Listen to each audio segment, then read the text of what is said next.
सहनाववतु सहनौ भुनक्तु सह वीर्यं करवावहै तेजस्विनावधीतमस्तु मा विद्विषावहै। ओम शांति शांति शांति। सभी को नमस्ते, प्रणाम, सत श्री अकाल मित्रों। भगवान धन्वंतरि की कृपा से आज की क्लास आरंभ करते हैं। और आज का जो टॉपिक है हमने भेज दिया है आपके ग्रुप में। टॉपिक का नाम है स्वर्ण प्रभा का उपयोग रक्त पित्त में, अम्ल पित्त में और शीत पित्त में। ये टॉपिक है अपना। तो हमने पढ़ लिया है स्वर्ण प्रभा का उपयोग। अभी तक हम लोगों ने जो पिछला क्लास हुआ था इसमें हमने पढ़ा था स्वर्ण प्रभा का प्रयोग रक्त पित्त में। ये हमने पढ़ लिया है। और क्यों देना है, तो क्या कारण है रक्त पित्त का, है ना, रक्त पित्त का क्या लक्षण है, रक्त पित्त निकलने का मार्ग क्या है, इसका पूरा निदान, संप्राप्ति भी मैंने बता दिया था कि संप्राप्ति क्या है। इसी प्रकार से आज हम पढ़ेंगे स्वर्ण प्रभा का प्रयोग हम अम्ल पित्त में कैसे करें। देखिए तीनों जो है टॉपिक एक जैसा है ना, तीनों का लगभग हेतु कारण निदान एक जैसा ही है। ठीक है, तो इस कारण से क्या है कि ये तीनों व्याधियां जो है केवल एक औषधि कल्प से ठीक हो जाता है, स्वर्ण प्रभा से। स्वर्ण प्रभा से रक्तपित्त भी ठीक करते हैं और अम्लपित्त भी ठीक करते हैं और शीत पित्त तो करते ही करते हैं। शीत पित्त में तो बहुत फास्ट रिजल्ट, एक पुड़िया मतलब एक आप 100 mg दे दीजिए मात्र, उससे जो है शीत पित्त जो है 1 से 2 खुराक में अगर पहली बार उत्पन्न हुआ है, अचानक चूंकि ये उत्पन्न हो जाता है। अम्ल पित्त तो क्या है कि काफ़ी समय तक मतलब समय से लोग परेशान रहते हैं, लेकिन शीत पित्त क्या होता है कि कुछ समय के लिए, कुछ दिन के लिए गायब हो जाता है, रहता ही नहीं शरीर में। वो अचानक से शीत पित्त बनता है, निकलता है। तो वो एक पुड़िया जो है स्वर्ण प्रभा का अगर देते हैं तो फिर वो ठीक हो जाता है। तो आज हम पढ़ेंगे स्वर्ण प्रभा का जो है विविध उपयोग। अपना ये टॉपिक चल रहा है। मैंने पहले भी बताया था कि स्वर्ण प्रभा के बारे में मैं जितना बताऊं उतना ही कम है, महीना भर लग सकते हैं, क्योंकि इसका प्रयोग जो है वात और पित्त के व्याधि में सर्वोत्तम है। क्यों है सर्वोत्तम? क्योंकि वात और पित्त के व्याधि में इसलिए है क्योंकि ये मधुर है और कषाय है। इसकी विशेषता है मधुर होने से वात और पित्त दोनों जीत लेता है, और कषाय होने से थोड़ा सा पित्त के लिए विशेष रूप से। वैसे मुख्य रूप से मधुर है। महाभूत में पृथ्वी महाभूत है, आप महाभूत है, और यह अम्ल धर्मी औषधि है। इस प्रकार से मैंने बताया था कि यह जो है तीक्ष्ण जठर अग्नि को भी कम करता है, जो बहुत ज़्यादा तेज हो गया है। तो इसी क्रम में हमने आपको बताया था स्वर्ण प्रभा के लाभ रक्त पित्त में। आज का टॉपिक यहाँ से शुरू होगा कि हम लोग रक्त अम्ल पित्त में, यानी कि एसिडिटी, बहुत लोग इससे ग्रसित हैं। एसिडिटी के बहुत सारे लोग जो है गैस की गोलियां, एसिड की गोलियां मतलब खाते हैं। पर आयुर्वेद में क्या है इसका उपाय? तो बहुत सारे क्या है कि चूर्ण हो सकते हैं, बहुत सारे घृत भी कल्प हैं, लेकिन ये सबसे सीधा और सरल कल्प है, क्योंकि ये बहुत कम डोज में मतलब क्या है कम मात्रा में दिया जाता है और बहुत सिंपल भी होता है ना। यदि आप कोई काढ़ा देते हैं, बहुत सारे काढ़ा है, जैसे आप एक अम्ल पित्त में जो है, वैसे इसका लाइन ऑफ ट्रीटमेंट तो बमन और विरेचन से बताया गया है, लेकिन ये हो गया शोधन, और एक होता है समन, कि कोई रोग है उभरा हुआ है, हम इसे कैसे शोधन करना, वो तो हो गया पंचकर्मा का विषय। लेकिन क्या है कि यदि हम औषधि मेडिसिन के तौर पे इसको कुछ खाने के लिए देते हैं तो होता है समन, कि रोग को उखाड़ना, है ना। वैसे शोधन मतलब जड़ से उखाड़ना, और समन मतलब क्या है कि थोड़ा क्या है कि रिलीफ ही देना होता है वैसे। और वैसे संप्राप्ति भंग हो जाए तो हमेशा के लिए भी ठीक होता है।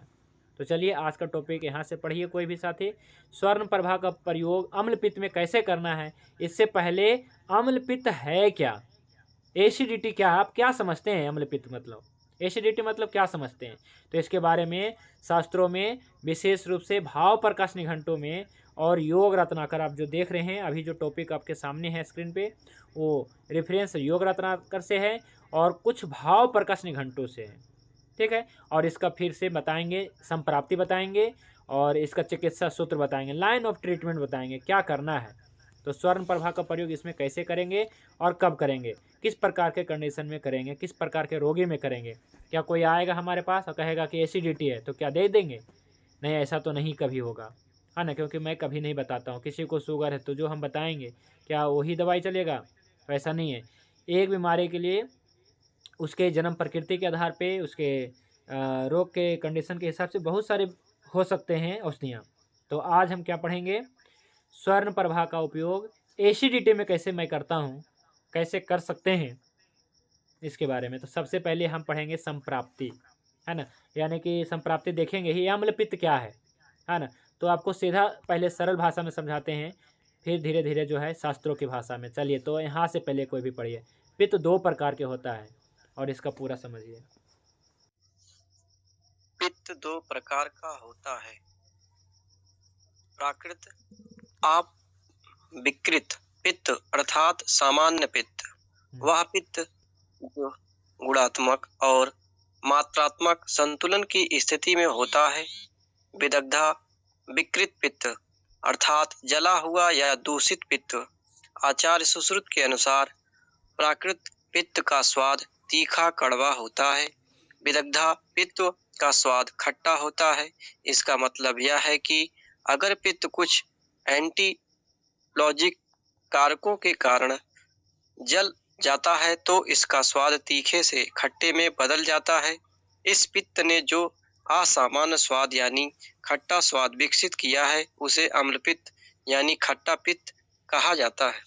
सिंपल है जी, अम्ल पित्त को समझना। अम्ल पित्त मतलब खट्टा पित्त। और ये कैसे होता है खट्टा पित्त, इसे समझिए। तो अम्ल पित्त जो है इसे आप खट्टा पित्त कह सकते हैं, ठीक है। जो क्या होता है, यहाँ पे एक शब्द आया है विदग्ध, पहले की क्लास में भी मैंने बताया था। विदग्ध पित्त, इसका मतलब होता है विकृत पित्त या जला हुआ पित्त। देखिए, यह दूषित पित्त। पित्त तो आपके लिए फायदेमंद है, बात पित्त कफ यानी कि पंचमहाभूत आपके लिए फायदेमंद है, लेकिन वो विकृत हो गया तब आपके लिए फायदेमंद नहीं होगा। तो क्या है, पित्त 2 प्रकार के होता है। वैसे तो 5 प्रकार के वो अलग प्रकार चीजें हैं। इसमें क्या है, 2 प्रकार के मतलब हुआ कि एक जला हुआ जिसे आप कहते हैं विदग्ध। तो जब कभी शब्द आए विदग्ध पित्त या फिर विकृत पित्त, विदग्ध मतलब जला हुआ, आप ऐसा विदग्ध कि विदग्ध हो गया। जैसे रोटी बना रहे हैं, सब्जी बना रहे हैं, आप छोड़ देंगे, इसे नहीं पलटेंगे रोटी को, तो विदग्ध हो जाता है। विदग्ध आप इसे संस्कृत शब्दों में समझ सकते हैं। तो विदग्ध मतलब होता है जला हुआ, जल गया, है ना। तो प्रकृत पित्त मतलब है जिसे आप विकृत कहेंगे। प्रकृत मतलब होता है जो गुणात्मक या फिर मात्रात्मक सही स्थिति, संतुलन की स्थिति में है। गुण के आधार पे कहिए, गुण जो है कार्य इसका वो सही कर रहा है ना। यह मात्रा भी जो है वो सही है तो प्राकृतिक है। लेकिन आप विकृत मतलब इसका मतलब विकृत या विदग्ध, जला हुआ या दूषित। तो सुश्रुत ऋषि ने जो बताया है, पित्त का स्वाद तीखा या कड़वा, तीखा या कड़वा, लेकिन जो विदग्ध हो जाता है तो ये खट्टा हो जाता है, ये अम्ल हो जाता है। तो खट्टा स्वाद विकसित किया जाता है। और क्यों होता है इसके बारे में जानेंगे। वही अम्ल पित्त है। अम्ल पित्त मतलब खट्टा पित्त, एक प्रकार से कहते खट्टी डकारे, खट्टी, इस प्रकार से आता है। तो ये सब अम्ल पित्त का केस में है। तो पित्त का अम्ल पित्त को हमें इस प्रकार से समझना है। तो वैसे और भी इसका मैं स्वभाव, प्रकार, निदान, ये सब है ना। तो और 2-4 लाइन पढ़िए। पित्त का विप्रकृष्ट निदान, ये अम्ल पित्त का भाव प्रकाश निघंटू से, ये लाइन पढ़िए।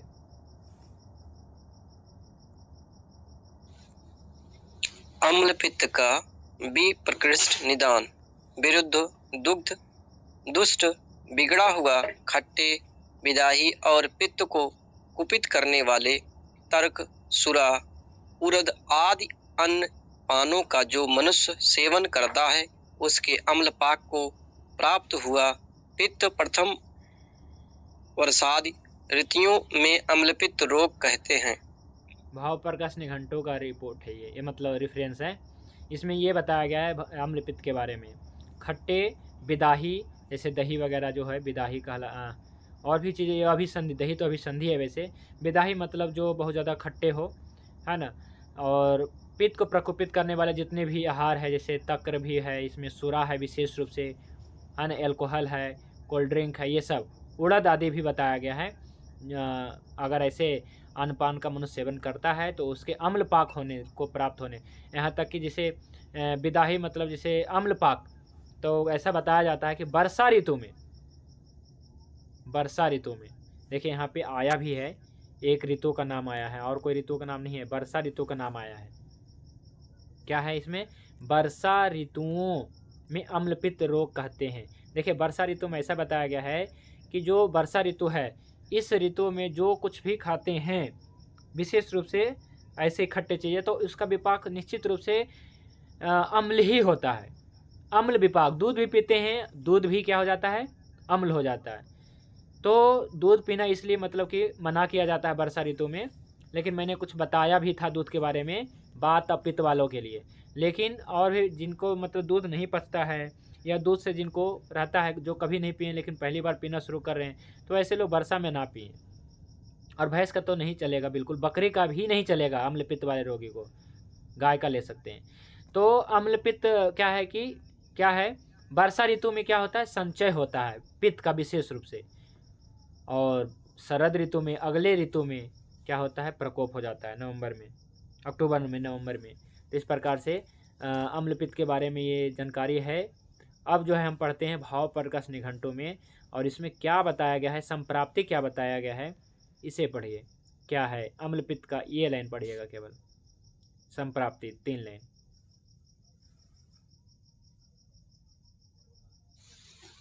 कारक अम्लपित्त की संप्राप्ति, आपस में विरुद्ध दूध, मछली आदि पदार्थ, रसवाले पदार्थ।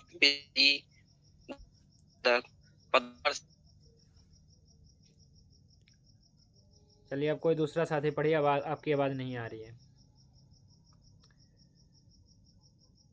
कोई दूसरा साथी पढ़िए, यहाँ से कोई पढ़िए। जैसे ये तो बता दिया गया अम्लपित्त की संप्राप्ति कि आपस में विरुद्ध आहार के बारे में सभी जानते ही हैं, बहुत सारे विरुद्ध आहार हैं कहलाते हैं।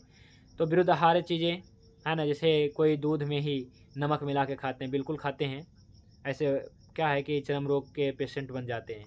कोई दही में खाते हैं, है ना, या फिर कुछ लोग क्या है अम्ल रस वाले पदार्थ की बहुत ज़्यादा सेवन करते हैं, अम्ल रस वाले पदार्थों की बहुत ज़्यादा सेवन करते हैं, फास्ट फूड, कोल्ड ड्रिंक, या फिर बहुत ज़्यादा चाय पीते हैं, जो एसिडिक भोजन बहुत ज़्यादा करते हैं उनके लिए।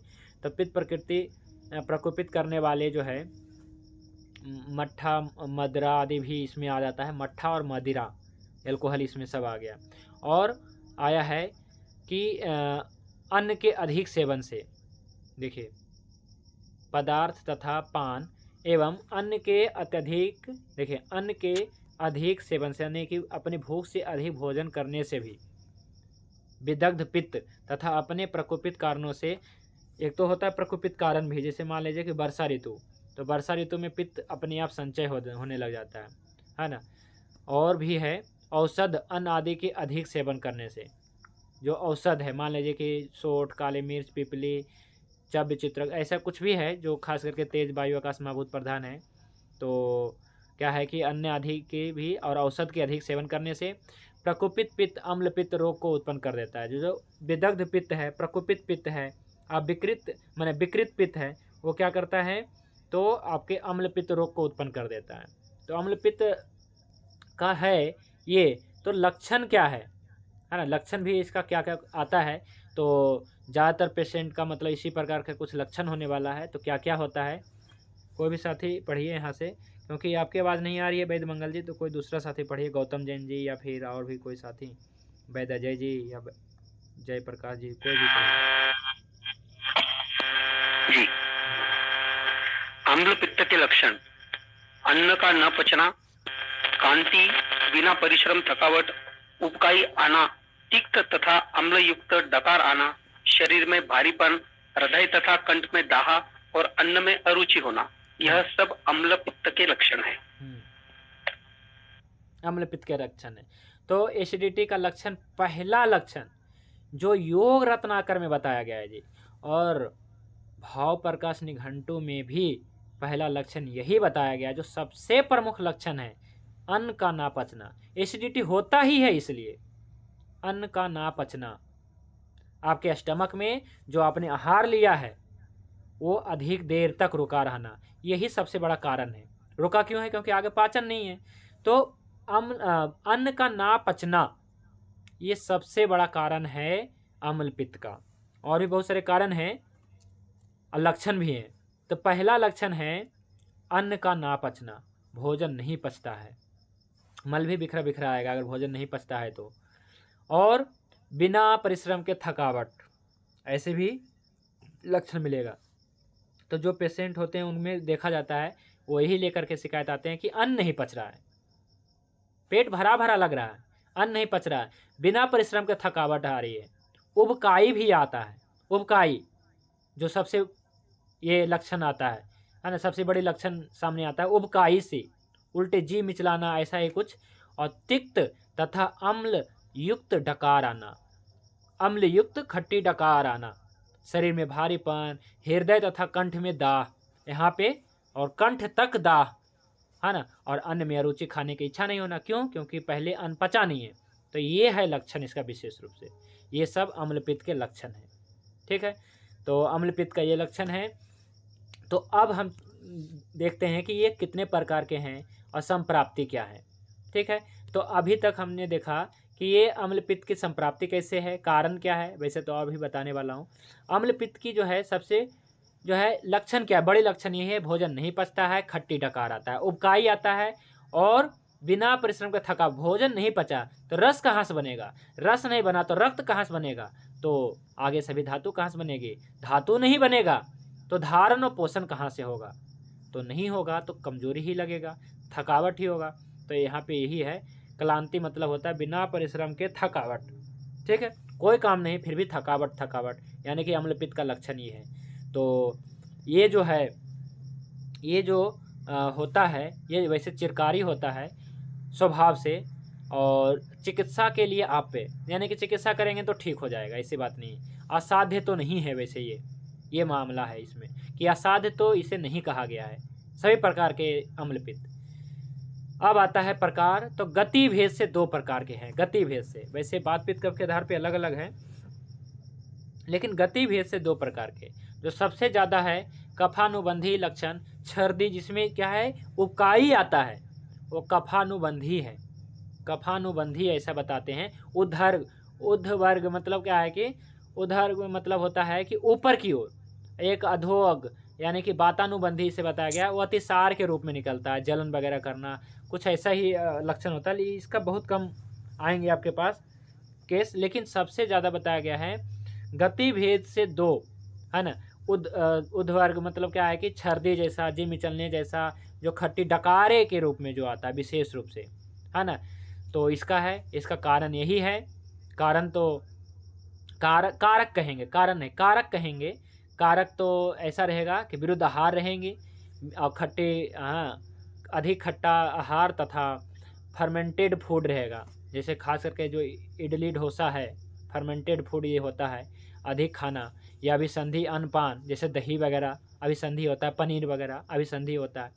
उष्ण और तीक्ष्ण, गर्म और पित्तवर्धक आहार, तली हुई यानी कि तेज वायु आकाश महाभूत का सेवन करेगा वो, विशेष रूप से तली हुई चीज़ें खाना, अति मद्यपान, और कोल्ड ड्रिंक तो अभी चला है लेकिन फिर भी इसमें जोड़ दिया इसलिए कोल्ड ड्रिंक अति पीना, देखिए, है ना, क्योंकि पहले तो केवल मदिरा होता था, तो अति मद्यपान तो शास्त्रों में है, लेकिन आधुनिक परिप्रेक्ष्य से कोल्ड ड्रिंक जोड़ दिया गया है। और चिंता, स्ट्रेस, जब ऐसे कोई दिक्कत हो जाती है तो स्ट्रेस, तभी तो मदिरा पान करता है, तो इस प्रकार से चिंता भी एक विषय है ना। और भी उपवास आदि भी बताया गया है। तो इसके सेवन से अम्लपित्त होता है। ठीक है, तो ये हो गया। अब हम आपको बताते हैं इसका जो संप्राप्ति है, यानी कि जो कैसे कैसे आपके शरीर में बनता है, ये समझिए। सबसे पहले निदान सेवन, कोई भी बीमारी होती है तो निदान सेवन पहला कारण, निदान सेवन किया। निदान सेवन मतलब यहाँ पे जितने भी कारण बताए गए यहाँ पे, जैसे इडली डोसा खाना, कोल्ड ड्रिंक्स या अति मदिरा पान करना, तली भुनी हुई चीज़ें खाना, उष्ण तीक्ष्ण पित्तवर्धक आहार विहार, इसको कहते हैं निदान सेवन। निदान सेवन से अग्नि मंद होगा, जो पित्त है विदग्ध हो जाएगा, पित्त जल जाएगा तो भोजन को कौन पचाएगा। आप सोच रहे होंगे कि तेज वायु आकाश महाभूत प्रधान खा रहे हैं, भोजन तो सब पच जाना चाहिए, लेकिन कैसे पचेगा। पित्त तो जल गया, पित्त विदग्ध हो गया, तो इस कारण से अग्निमंद है, और इस कारण से क्या है कि उसका भोजन नहीं पच रहा। तो जो सोच रहे होंगे कि तेज वायु आकाश महाभूत दे करके हम उसकी अग्नि बढ़ा करके उसकी अग्निमंद दूर कर देंगे, लेकिन ऐसा नहीं करना है, क्योंकि और जले पे नमक छिड़कना कहने है इसे। हाँ जी, जले पे नमक छिड़कना का काम नहीं करना होता है ना, या तेल घी छिड़कने के नहीं। वहाँ पे पृथ्वी और आप महाभूत ही काम आएगा, वहाँ पे पानी और मिट्टी ही छिड़कना है, यही काम करना है। और ये काम आपका कर देता है स्वर्ण प्रभा, है ना। स्वर्ण प्रभा क्या है जी, आपको पता ही है ना, क्योंकि पृथ्वी और आप महाभूत प्रधान है ना। पृथ्वी यानी कि मिट्टी, आप यानी कि जल महाभूत प्रधान है, यही है ये। तो अग्नि अधिक बढ़ गई है, इस कारण पित्त विदग्ध हो गया है, पित्त ही जल गया है, भोजन नहीं पच रहा है, इस कारण से अग्निमंद जैसे कंडीशन है। कर रहा है खूब पित्त वर्धक आहार विहार का सेवन, कोल्ड ड्रिंक ले रहा है, ये भी तीक्ष्ण है, मदिरा पान कर रहा है, ये भी तीक्ष्ण है ना। और भी देखिए बहुत सारी चीज़ें हैं, है ना, जितने भी इडली डोसा तली भुनी चीज़ें ऐसे कुछ भी है, तेज वायु आकाश महाभूत प्रधान, ये सब सेवन कर रहा है अग्नि बढ़ाने के लिए। और यदि क्या है कि कोई इसमें पाचन के लिए कोई चूरन दे देगा तो काम नहीं करेगा, पंचकोल दे देगा, त्रिकटु दे देंगे, या कोई भी पिपली पिपला मूल चब चित्रक सोठ वाला कोई भी कम्बिनेशन है, अगर एसिडिटी में दे देते हैं तो काम नहीं करेगा, क्योंकि पहले ही पित्त विदग्ध हो गया। इस कारण से पित्त बिल्कुल जल नष्ट गया, अग्निमंद हो गया है। तो क्या होगा, अन्न अधिक काल तक अमाशय में पड़ा रहना। देखिए पहले भी बताया था, पहला लक्षण ये है कि भोजन ना पचना, आपका भोजन अमाशय में ही पड़ा रहता है लंबे समय तक।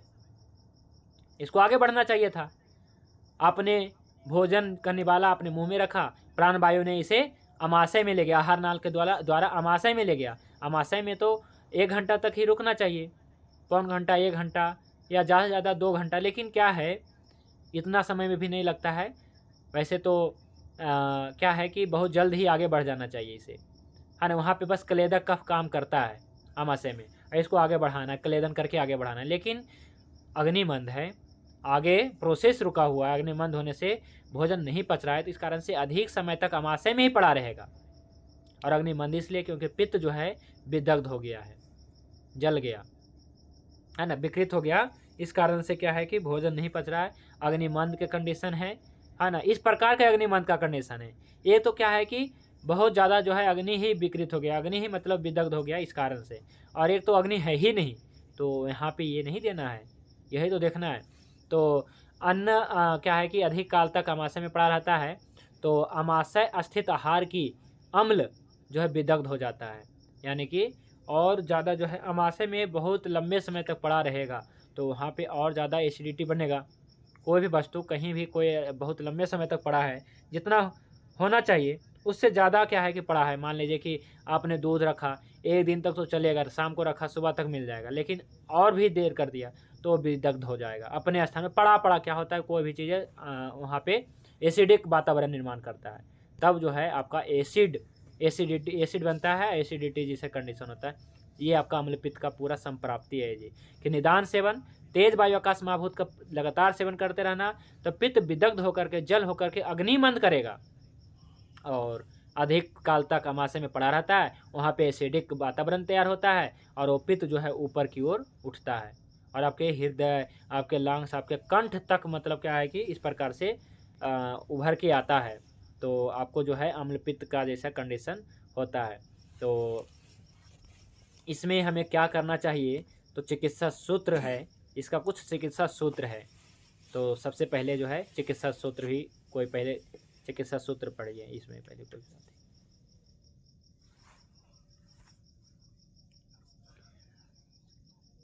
है। चिकित्सा सूत्र पढ़ दीजिए। चिकित्सा सूत्र, पित्त प्रधान व्याधि होने के कारण पित्त शामक चिकित्सा। 2 नंबर, स्निग्ध शीत उपचार आवश्यक। 3 मृदु विरेचन।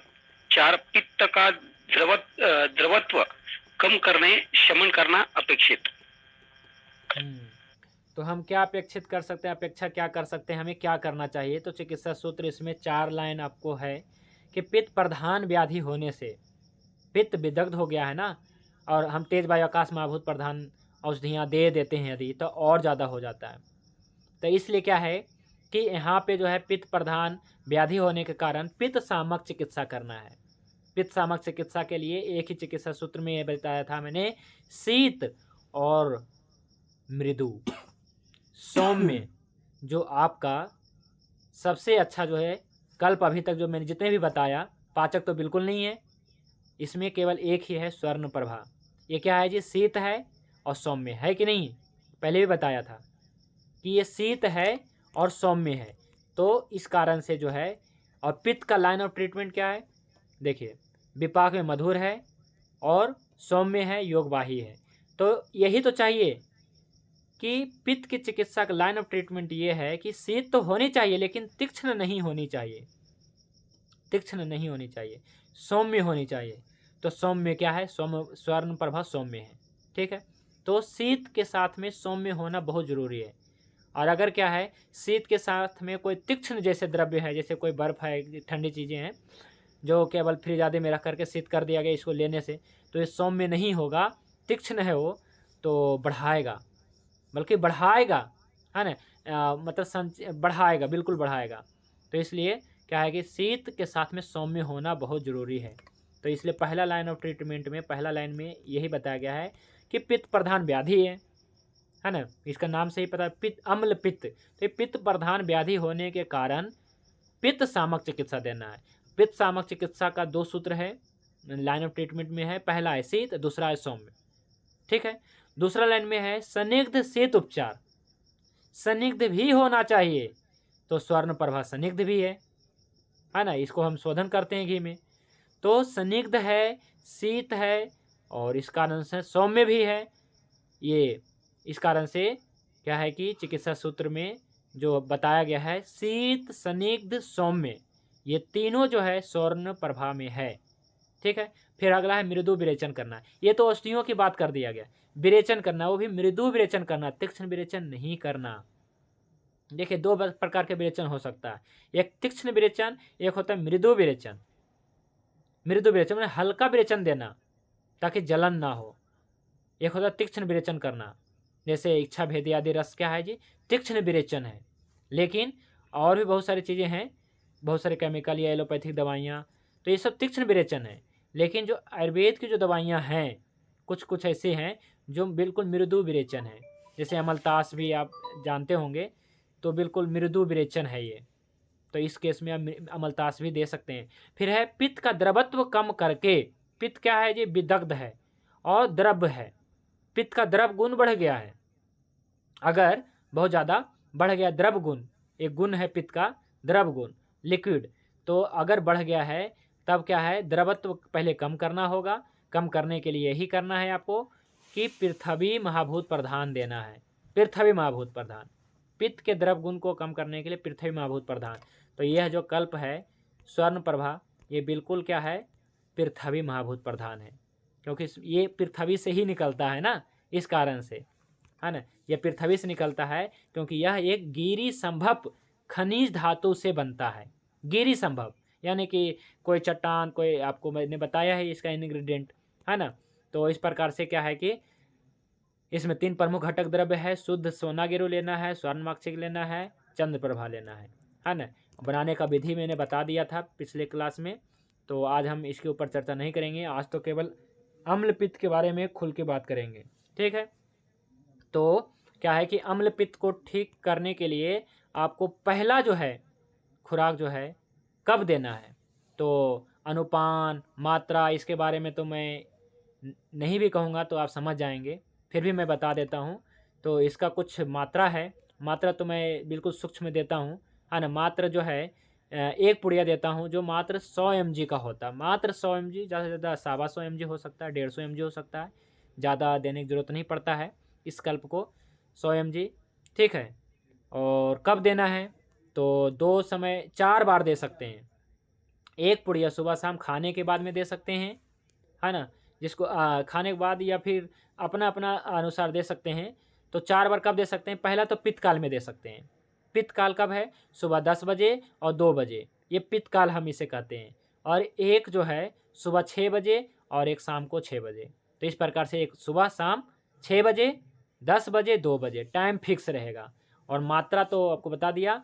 और इसका जो है अनुपान क्या है, अनुपान तो गौ दूध रहेगा, नहीं तो फिर वो भी मात्र 2 चम्मच गौ दूध और या फिर 2 चम्मच पानी, है ना, या फिर और भी 2 चम्मच और भी कुछ हो सकता है, धना का पानी, गुलाब जल, ऐसा ही कुछ। लेकिन हम जो देते हैं और भी कुछ इसमें है, मक्खन, है ना। तो ये तो आपके रोगी के ऊपर निर्भर करता है, आप खुद निर्णय कर लेंगे कि हमें किसके साथ देना है, उपलब्धता क्या है उसका, है ना। तो इसी स्वर्ण प्रभा का प्रयोग हम विविध प्रकार के रोगों में करते हैं। बीपी लो में भी करते हैं, पांडु में भी करते हैं, एनीमिया में भी करते हैं, पीलिया में करते हैं, भस्मक रोग में करते हैं, धातु क्षय में करते हैं, है ना। पित्त सामक चूँकि है, ये स्तंभक है, रक्त प्रसादक है, और नेत्रदाह, उरोदाह, है ना। सिरा देखिए यहाँ पे आया था उरोदाह, तो यानी कि एसिडिटी से संबंधित ही कुछ ऐसा था ये। सिराशूल में भी करते हैं वैसे तो हम, है ना, जब पित्ता जब व्याधि हो तो इस प्रकार से क्या है कि आज हमने स्वर्ण प्रभा का प्रयोग अम्ल पित्त में हमने देख लिया कि अम्ल पित्त में करना है। ठीक है जी। तो अम्ल पित्त में जो है मुख्य रूप से इसका संप्राप्ति ही आपको समझना था, बाकी तो और चीज़ें मैंने आपको बता ही रखा है। स्वर्ण प्रभा देना है, पर क्यों देना है, संप्राप्ति क्या है। संप्राप्ति यही है कि निदान सेवन कर रहे हैं, तेज वायु आकाश महाभूत प्रधान सेवन कर रहे हैं, तो तेज महाभूत बढ़ के पित्त को और विदग्ध कर रहा है। पित्त को, जला हुआ पित्त जो हमने सबसे लास्ट में बताया, पित्त 2 प्रकार के होता है। विदग्ध पित्त मतलब जला हुआ या दूषित पित्त, वो भोजन को नहीं पचाएगा। ठीक है, तो इस पे जो है सोट, काली मिर्च, पिपली, चब, चित्रक सोट बिल्कुल नहीं देना है। इसमें तो क्या है कि कुछ क्या करेंगे, जो पित्त बढ़ गया है इसे हमें कम करना है, तो इसके लिए ही तो स्वर्ण प्रभा है। और पित्त काल में देना है, कुछ कम होगा, पित्त विकृत जो हो गया है वो प्रकृति में होगा, तब वो भोजन को पचाने लगेगा। तब जो भोजन है आपके अमाशय में थोड़े समय रुकेगा, जितना समय में निकलना चाहिए था, और इसके बाद जब वो निकलता रहेगा तो आपका जो है वातावरण, मतलब आपके अमाशय में अम्ल वातावरण निर्माण नहीं होगा, तो एसिड नहीं बनेगा, आपको महसूस नहीं होगा, तो रोगी ठीक होगा। ठीक है जी। तो अब कोई प्रश्न है इस टॉपिक से रिलेटेड, चूँकि आज हमने अम्लपित्त पढ़ा और रक्तपित्त भी पढ़ लिया है। इसी प्रकार से देखिए क्या है कि बहुत सारा टॉपिक बन जाता है।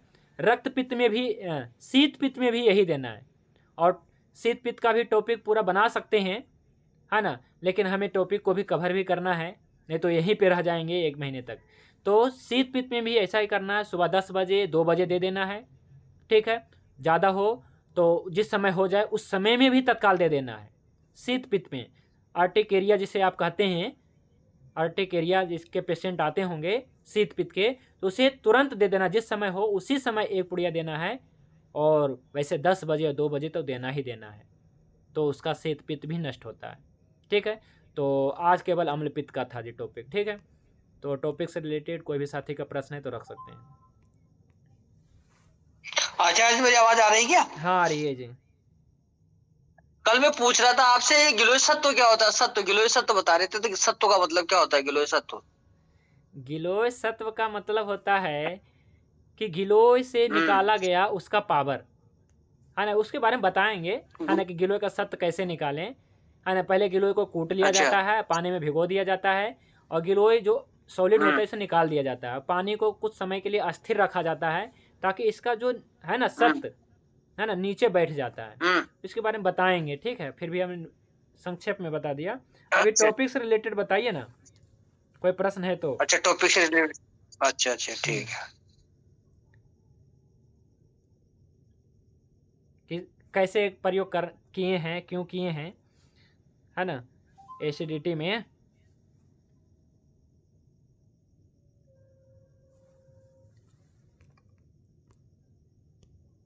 तो कितनी एसिडिटी में इसकी कितनी मात्रा में दें? 100 mg दे सकते हैं। अगर बहुत बड़ा व्यक्ति है, इसका वजन वगैरह ज़्यादा है, तो ज़्यादा 200 mg, नहीं 200 नहीं, 150 mg तक दे सकते हैं। इतना भी नहीं देना है, 100-150 mg तक, मैक्सिमम 150 mg तक देना है। मेरा रहता है 125 mg का। ठीक है, 125 mg मैक्सिमम। हाँ 150 mg मैक्सिमम कर सकते हैं, लेकिन हमारा जो बना रहता है वो 125 mg रहता है। ठीक है, और भी कोई प्रश्न है साथी का? दोनों काल ही पित्त काल में 6 AM PM दोनों आते हैं क्या? 10 बजे 2 बजे AM PM। पित्त काल तो एक होता है, 10 बजे का 2 बजे का माना जाता है कि 6 AM PM भी माना रात जाता है। को भी होता है पित्तकाल 10 बजे या 2 बजे, लेकिन रात को नहीं देना है। रात में तो चूंकि इस समय मेरी सो बात जाते हैं सुनो। ना, दिन वाला। और 6 AM 6 AM और 6 PM का मतलब कौन सा काल आया ये? दोनों जो है अपान काल आ जाता है, ठीक है, तो उसमें भी दे अपान देना है। और पित्त का। उसमें इसलिए दे दी जाता है ताकि जो वायु वगैरह है वो वायु के ऊपर भी कार्य करना होता है, क्योंकि ये दे देते हैं तो क्या है कि गैस आदि में भी आराम आ जाता है ना। हालांकि उतना आराम नहीं आता है, उसके लिए हम अलग से कल्प पढ़ेंगे, वो अलग कल्प रहेगा। लेकिन क्या है कि दे देने से लाभ ही होता है। पित्त जो है विदग्ध हो गया है, जल्दी शांत हो जाता है ना, इसलिए दे देते हैं 10 सुबह शाम 6 बजे। लेकिन जो सबसे ज़्यादा अच्छा होता है 10 बजे 2 बजे ही होता है, 2 ही बार देना चाहिए। लेकिन अगर बहुत ज़्यादा है तो 4 बार। पहले क्या होता है कि जो लक्षण है, पहले लक्षण पे कंट्रोल अगर पा लेते हैं तो मात्र फिर 2 बार देना पड़ेगा, है ना। तो शुरू में 4 बार दे करके फिर 2 बार कर दीजिए 10 बजे 2 बजे।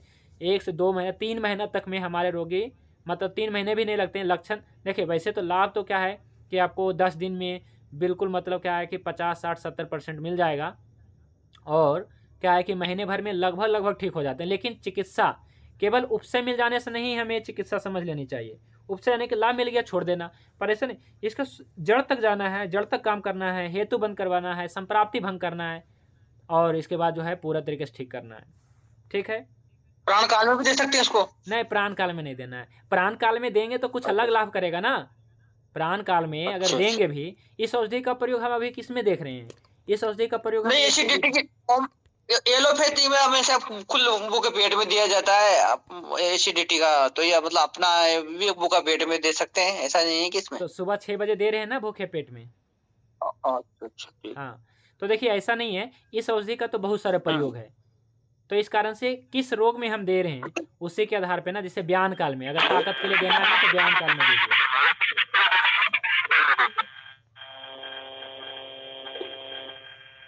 तो गौतम जी का हैंड रेज है, तो शायद आप कुछ पूछना चाह रहे हैं। आप टेक्स्ट मैसेज कर दीजिए, आपकी ना आवाज़ नहीं आ रही है। चैट बॉक्स में मैसेज कर दीजिए या फिर व्हाट्सएप ग्रुप में। तो ऐसा है, तो चलिए ठीक है। अब जो है ना, अभी जो है एक हम अपने पेशेंट को जोड़े हैं, है ना। पेशेंट को जोड़ना बहुत ज़रूरी है। अब इसी प्रकार से हमारा आज क्या है कि 2-4 दिन पहले ही हमारा प्लानिंग था कि आप जितने भी कल्प पढ़ाएंगे या कुछ भी हम ऐसा पढ़ाएंगे तो उसका कुछ क्या है कि इस प्रकार से मतलब क्या है कि पढ़ रहे हैं। हालांकि क्या है कि जो भी पढ़ा रहे हैं सब प्रैक्टिकल हम पढ़ रहे हैं, लेकिन हमारा क्या होता है, ज़्यादातर हमारा काम होता है ऑफलाइन, यानी कि हम शिविर लेते हैं और हमारे पास रोगी खुद आते हैं चल करके, बल्कि हमारी दवाइयाँ उनके पास चल के नहीं जाता है जी, आप ऐसा समझ लीजिए। बहुत कम, है ना। कोई जान पहचान का है या फिर कोई ऐसा बहुत ज़्यादा समय अगर मिल गया तो भेज दे दिया। तो हमारा जो है ऑनलाइन का काम हमारा नहीं चलता है। ये तो आप सभी लोग केवल ऑनलाइन क्लास लेते हैं, लेकिन ऐसा नहीं है कि बिल्कुल नहीं भेजते हैं दवाइयाँ, दवाइयाँ भी देते हैं। एक तो पहले अष्टांग हृदय क्लास के जो भी मेंबर होते हैं उनको देते ही देते हैं, कोई भी समस्या बताता है तो। बाकी क्या है कि वैसे भी बहुत सारे लोग संपर्क करते हैं, भाई जी हमारे ऐसी समस्या, लेकिन बिना देखे दोष धातु आदि को बिना समझे, महाभूतों को बिना समझे कैसे दवाइयाँ दे सकते। लेकिन समझ में आता है तो बिल्कुल लिखते हैं ऐसी दवाइयाँ। और एक बात कि हम दवाइयाँ जो है बाज़ार की लिख भी देंगे, लिखेंगे कैसे, पहले तो हमें पता नहीं है बाज़ार की दवाइयाँ, क्योंकि हम प्रयोग नहीं करते तो हमें कैसे पता रहेगा। हालांकि ऐसा नहीं है बिल्कुल नहीं पता, हमें कुछ कुछ पता है। लेकिन मैं आपको बताऊं, हमारे यहाँ के जो वैद्य हैं, सागर के जो वैद्य हैं, ये तो बिल्कुल मतलब क्या एक भी दवाइयाँ यूज नहीं करते हैं बाज़ार की। हाँ, जो क्लासिकल है वो तो नाम पता है उनको, लेकिन फिर भी क्या है कि जड़ी बूटी ज़्यादा फोकस करते हैं। जड़ी बूटी जंगल से लाएँ, अपना अपना उसकी जो है जो भी है औषधियाँ को सिद्ध करके सिद्ध करके कल्प बना करके पर देते हैं रोगी को। तो अभी जो है हम अपने एक पेशेंट को जोड़े हैं, है ना। अभी शायद देख लेता हूँ, जुड़ गए होंगे, क्योंकि मैंने इनको बोल दिया था कि आपको जो समस्या था आप बताइए, प्रेजेंट करिए, लोगों को बता दीजिए कि आपको किस प्रकार की समस्या थी, क्या लक्षण थे, और आपको मैंने क्या दिया, कितने समय में आपको क्या रिजल्ट मिल गया। तभी तो आपको भी थोड़ा कॉन्फिडेंस बढ़ेगा। वैसे तो आप सभी लोग अच्छे से ही पढ़ रहे हैं और आप सभी को पता है कि ये ऐसे देने से हो रहा है, है ना। लेकिन अब क्या करेंगे, एक एक जो है कल्प, एक एक जो भी कल्प पढ़ाएंगे या जो कुछ भी पढ़ाएंगे, यदि उससे रिलेटेड हमारे कोई पेशेंट ठीक हुए हैं, जैसे मैं आपको चर्म रोग के बहुत सारे बारे में पहले भी रक्त धातु में बताया, मांस धातु में बताया, मेद धातु में बताया, लेकिन अब सारे रोगी का आप इस प्रकार से समझिए कि प्रेजेंट यहाँ पे करेंगे, है ना। और हमारे पास क्या होते हैं, ऑनलाइन नहीं होते हैं ज़्यादातर पेशेंट, तो लोकल होते हैं, तो उन लोगों को ज़्यादा कुछ पता नहीं होता है, ऑनलाइन क्या नहीं, कुछ नहीं समझ में नहीं आता, इसलिए बहुत सारी चीज़ें मिस कर जाती है। लेकिन मान लीजिए जो समझदार रोगी रहेगा, जो इस लाइव क्लास में जुड़ सकेगा, तो उसको जोड़ करके उसको प्रेजेंट करवा देंगे। हाँ बताइए आपकी क्या, जिससे आपको पता चलेगा कि देखिए ऐसे पेशेंट आया था तो भाई जी ने ये दिया, तो इसी प्रकार के रोगी हमारे पास जब आएगा, जब ये कल्प देंगे तो ठीक होगा। ठीक है, तो अभी मैं इनको अनम्यूट करता हूँ, जुड़ गए हैं, है ना।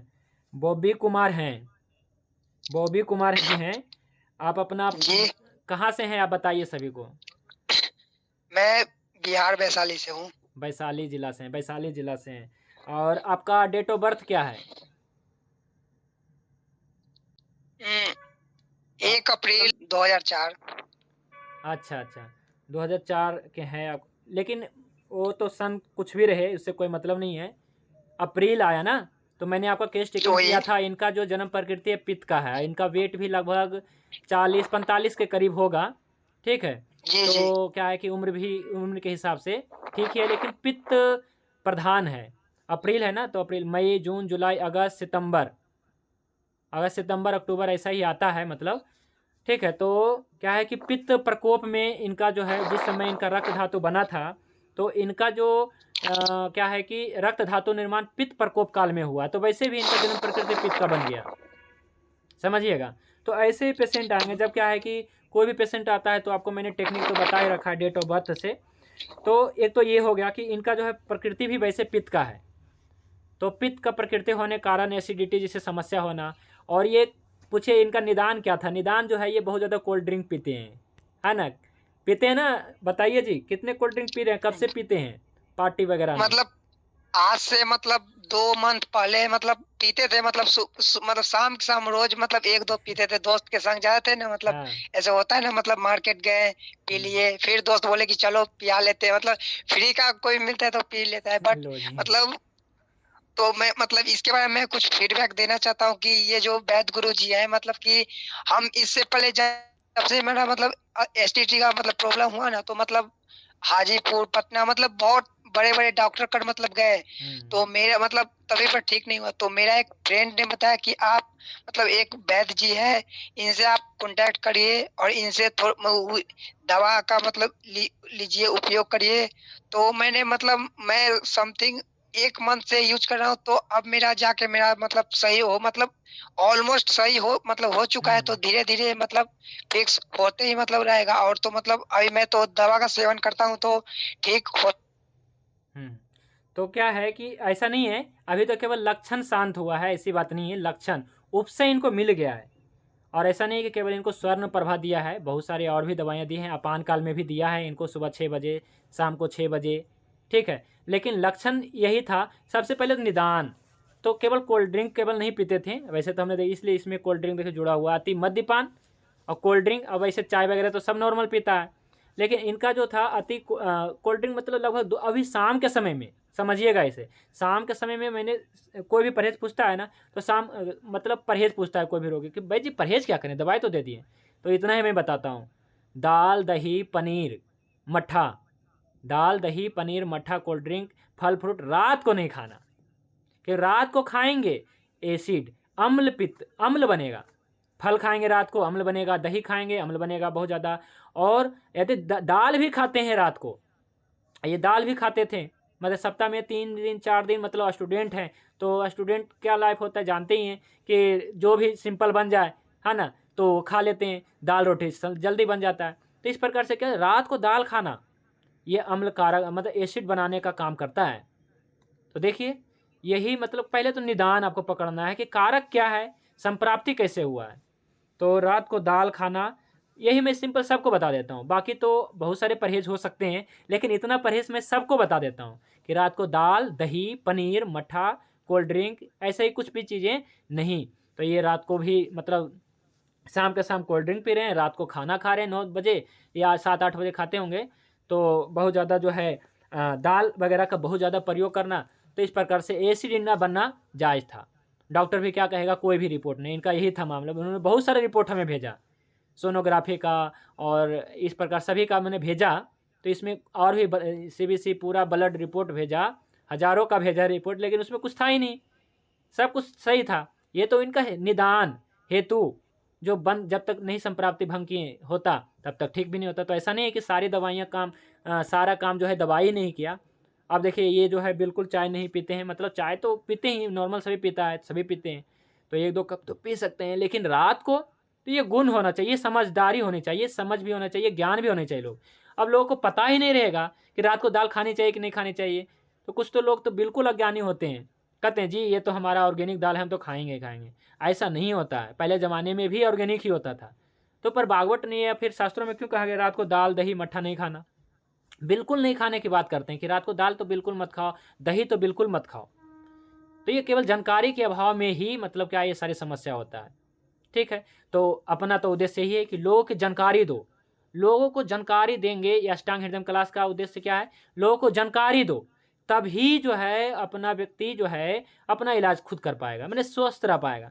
अब हम इसको क्या करेंगे, दवाई दे देंगे 5 दिन के लिए, 1 महीने के लिए दे देंगे, मान लीजिए 1 महीने के लिए दे दिए, वो ठीक हो जाएगा। लेकिन यदि जानकारी नहीं देंगे कि रात को, कुछ लोग क्या होता है जानकारी पा करके बदल जाते हैं, और कुछ लोग क्या जानकारी पा करके भी नहीं बदलते हैं, तो उनके लिए हम क्या कर सकते हैं, भगवान धन्वंतरी भी कुछ नहीं कर सकते, हम तो फिर भी इंसान हैं। तो ऐसा ही अपना अष्टांग हृदय क्लास का जो है उद्देश्य है कि लोगों को जानकारी दे करके उसे रोग मुक्त करना, और ये काम भली भांति मतलब बहुत अच्छे तरीके से अष्टांग हृदय क्लास हो रहा है। तो इसी प्रकार से क्या है आपको मतलब क्या है कि 1 मिनट अभी जुड़े हैं आप, तो आपको क्या क्या लक्षण होता था इनमें से देखिए, जिसे इसमें बताया गया है कि जब भी अम्ल पित्त होता है तो क्या क्या लक्षण होता है जी। तो जो भोजन ना पचना, हाँ बमन की इच्छा होना, है ना, इस प्रकार से क्या क्या लक्षण होता है बताइए। खट्टी डकारे आना, ये सब होता था ना, हृदय में गले में जलन वगैरह।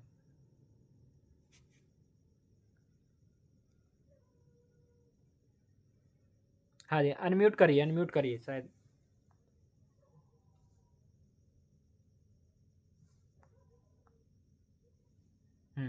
तो कोई भी साथी का प्रश्न तो रख सकते हैं जी, ठीक है।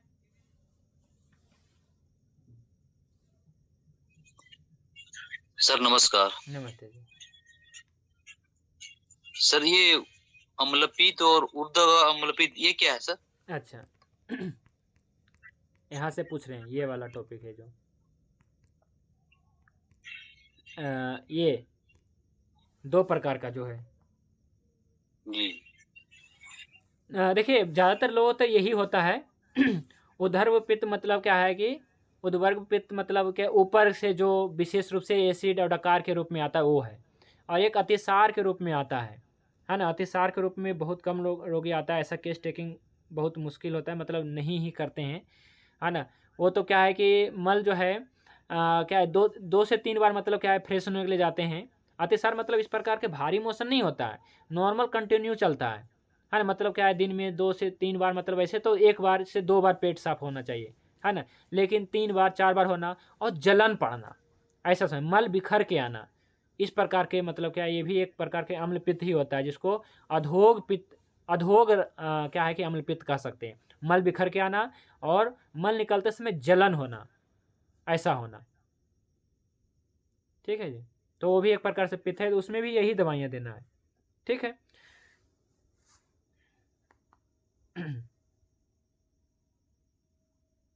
ठीक है, और भी कोई प्रश्न है जी?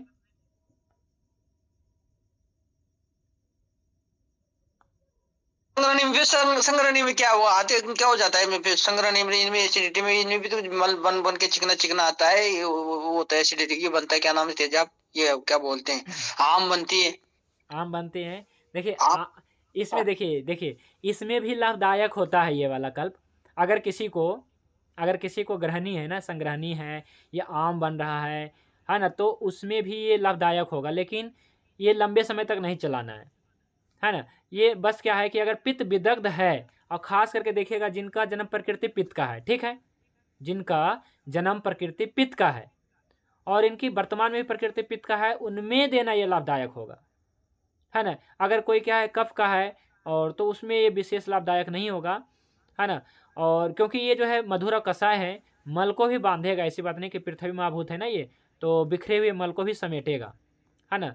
तो आँव वगैरह भी ठीक करता है ये, लेकिन क्या है कि बहुत लंबे समय तक नहीं दे सकते हैं, ये अग्नि मंद करने वाला है। वैसे तो अग्नि क्या है पहले अम्ल पित्त में अग्नि मंद तो पित्त के विदग्ध होने से होता है, लेकिन अगर इसी को ठीक हो गया फिर भी प्रयोग कराते चले गए तो ऐसा नहीं है कि पूरा मंद कर देगा, लेकिन बंद कर देने में ही, इस कल्प को रोक देने में ही फायदा रहेगा, ठीक है। तो ये था आज जो है हम लोगों ने स्वर्ण प्रभा का प्रयोग, लाभ जो है अम्ल पित्त जैसे रोग में हमने देख लिया। और भी शीत पित्त है, चाहे रक्त पित्त है, कोई भी पित्त हो, ये औषधियाँ सुबह शाम 6 बजे, 10 बजे और 2 बजे, 10 बजे 2 बजे देना ही देना है, और 6 बजे और शाम को 6 बजे देने से और लाभ होगा तत्काल। मतलब क्या है, जो संप्राप्ति है भंग हो करके पहले तो निदान वगैरह जो भी कारण है रोगी को समझा देना है। अब रोगी का कर्तव्य है कि रोगी मानता है तो ठीक होगा, नहीं मानता है तो दवाइयाँ चलते रहेगा, है ना। इसमें इस ऐसे रोगी के लिए कुछ कहा गया है जी, चलिए इसे पहले पढ़ लेते हैं, कोई भी साथी इसे पढ़िए। 2 लाइन और है कि ये जो अम्ल की विशेष अवस्था, इसे पढ़िए कोई भी, अम्ल पित्त का विशेष अवस्था।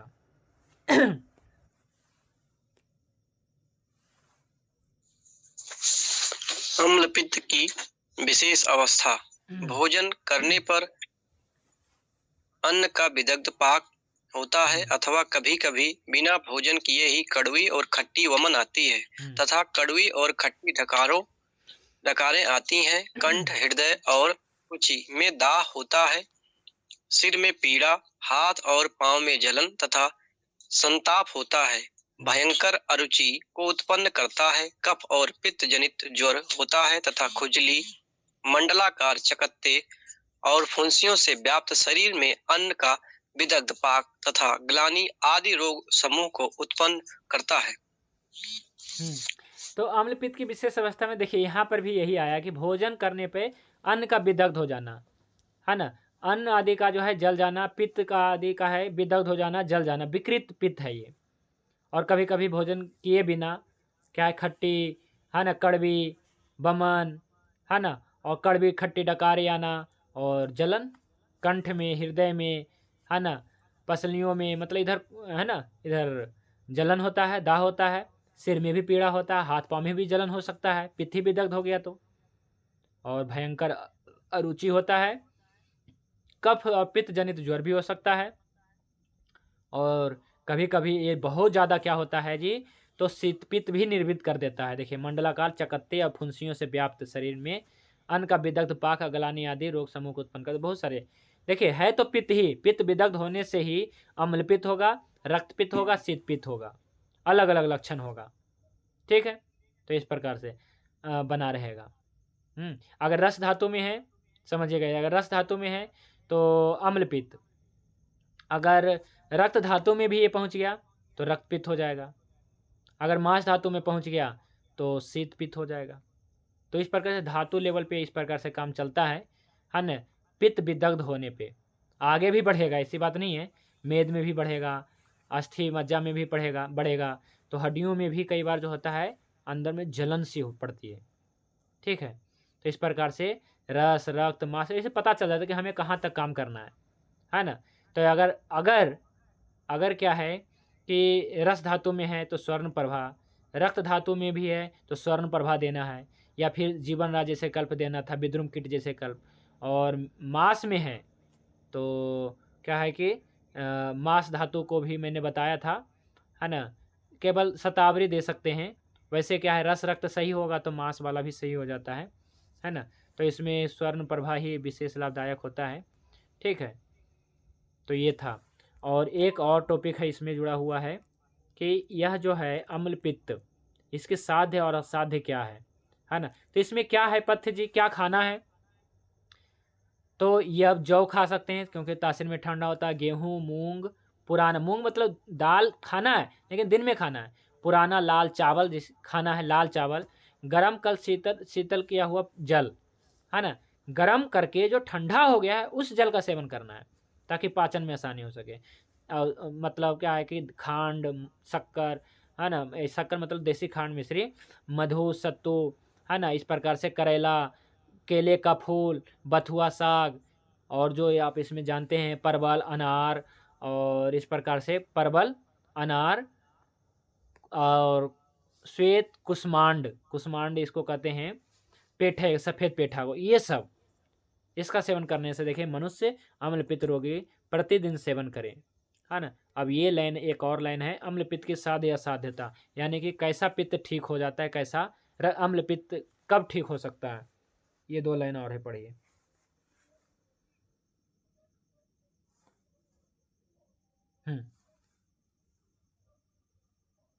पढ़िए कोई भी साथी।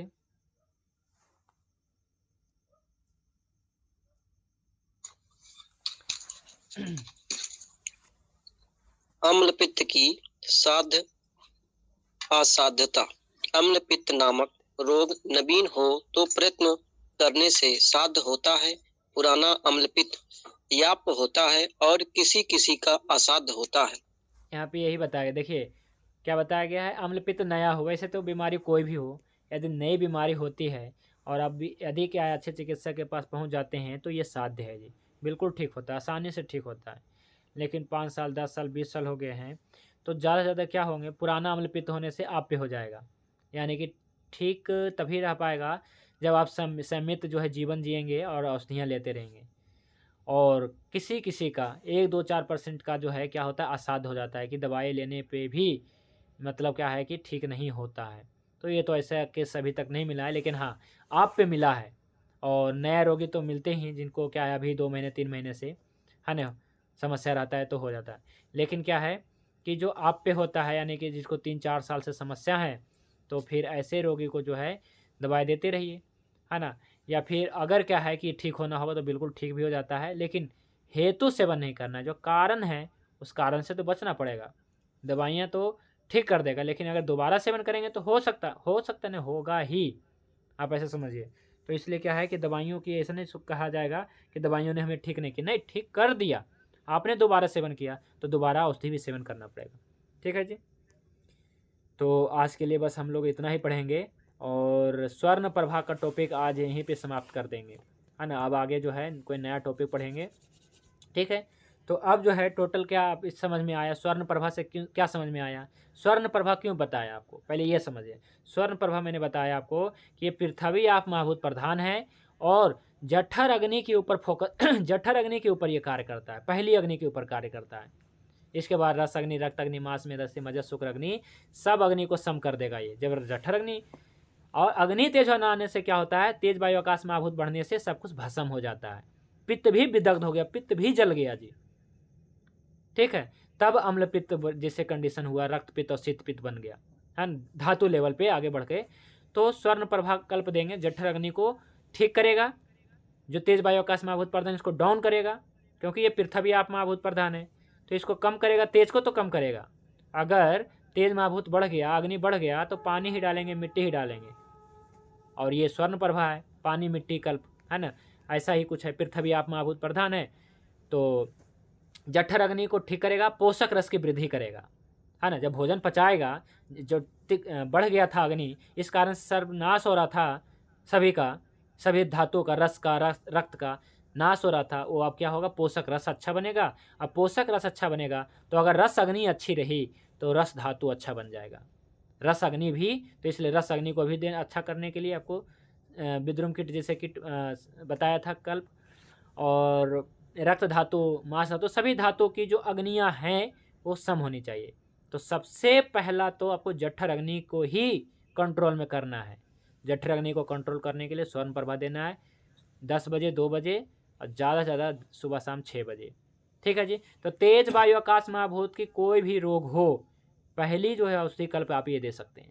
बहुत सारी बीमारियां हैं तेज वायु आकाश महाभूत प्रधान, यहाँ तक कि ज्वर में भी लाभ ये करेगा, है ना, ज्वर में भी ये लाभ करेगा, लेकिन पित्तज ज्वर में लाभ करेगा, कफज में नहीं देना है। पित्तज यानी कि किसी को 10 बजे रात को शुरू होता है, 12 बजे ख़त्म होता है, किसी को दोपहर में, सुबह दोपहर में ज्वर आता है 10 बजे 2 बजे तो देना है, सिर में दर्द हो रहा है देना है, ऐसा ही कोई कंडीशन है देना है। तो यह क्या था जी, रस रक्त आदि धातु बढ़ाने वाला भी था। और एक बताया था, हाँ, नाक वगैरह से कहीं से भी ब्लीडिंग होता है उसमें आप देना है ना।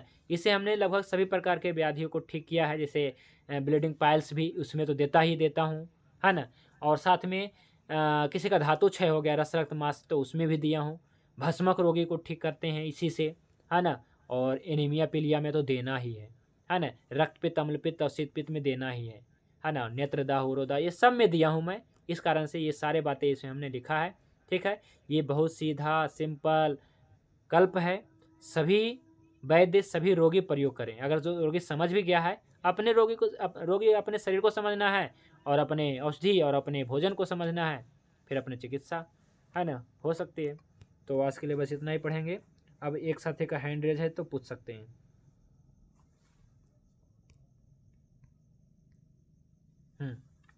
कोई प्रश्न है वैद्य मंगल जी?